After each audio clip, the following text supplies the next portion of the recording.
Capsicum masala curry. దానికోసం క్యాప్సికమ్ను తీసుకొని మంచిగా నీట్గా 2 times కడుక్కోవాలి. కడిగిన తర్వాత వాటిని కట్ చేసుకుందాం. ఇప్పుడు కర్రీ కోసం క్యాప్సికమ్ని మంచిగా నీట్గా కడిగిన తర్వాత నూనెలో ఇలా మంచిగా ఫ్రై చేసుకోవాలి. కొంచెం ఉల్లిగడ్డ వేసి కొంచెం కలమాకు వేసి ఇలా మంచిగా ఫ్రై చేసుకున్నాక కొంచెం అల్లం వెల్లిగడ్డ పేస్ట్ కూడా వేసేసుకున్నాము. ఇప్పుడు కొంచెం పసుపు వేస్తున్నాము.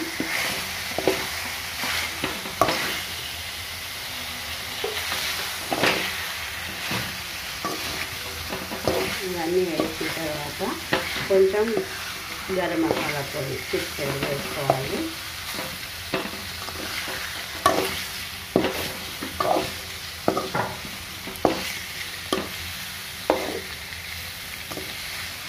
మనము కొబ్బరి పల్లీలు నువ్వులు వేయించి పెట్టుకున్న మసాలా కూడా రెడీ చేసి పెట్టుకున్నాము. కొంచెం లైట్గా, ఇది ఎక్కువ కారం ఉంది కాబట్టి కొంచెం లైట్గా కారం వేసుకోవాలి. మన ఇష్టం, అది వేసుకుంటే వేసుకోవచ్చు లేకపోతే లేదు. నేను కారం వేసుకుంటున్నాను. ఉప్పు కూడా మనం టేస్ట్కి సరిపడా వేసుకోవాలి. ఉప్పు వేసేసుకున్నాము. ఇప్పుడు మసాలా వేసి కలుపుకోవాలి.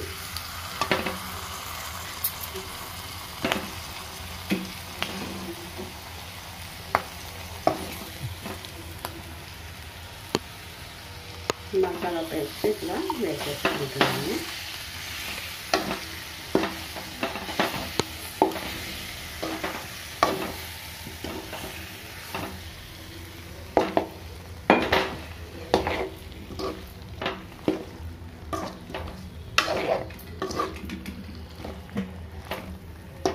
చూస్తున్నారు కదా, ఇందులో కొంచెం వాటర్ యాడ్ చేసుకున్నా వేసుకోవచ్చు, మన ఇష్టం.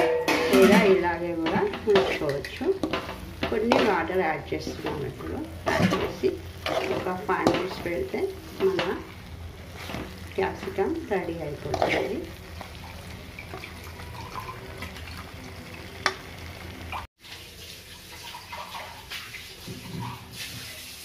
కొన్ని వాటర్ యాడ్ చేస్తున్నాము.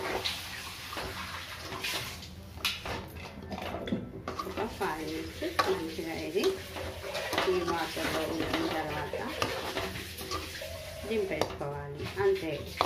ఇది చపాతీలకైనా చాలా బాగుంటుంది, అన్నంలోకైనా చాలా బాగుంటుంది, పప్పుచారు అంచుకైనా చాలా బాగుంటుంది. మీరు కూడా ఒకసారి ట్రై చేయండి. Thanks for watching. మా ఛానల్ను సబ్స్క్రైబ్ చేయండి, షేర్ చేయండి. ఓకేనా ఫ్రెండ్స్?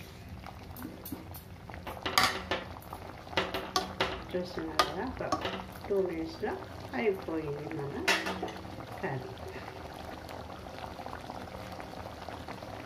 ఉన్నారు కదా, పైకి నూనె తేలింది. మన కర్రీ రెడీ అయిపోయింది. ఈ క్యాప్సికమ్ హెల్త్ కూడా చాలా మంచిది. నరాల వీక్నెస్ ఉన్న వాళ్ళు కంపల్సరీ వీక్లో 2 times అయినా తినాలి. సలాడ్ల రూపంలో, కర్రీ రూపంలో ఎలాగైనా తినవచ్చు. మనం లాస్ట్కు కొంచెం కొత్తిమీర పుదీనా కూడా వేసుకుంటున్నాము.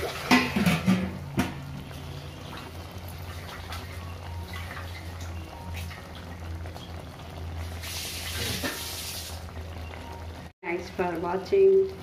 మా ఛానల్ని సబ్స్క్రైబ్ చేయండి, షేర్ చేయండి, మంచి కామెంట్స్ పెట్టండి. మీరు కూడా కంపల్సరీ ఒకసారి ట్రై చేయండి.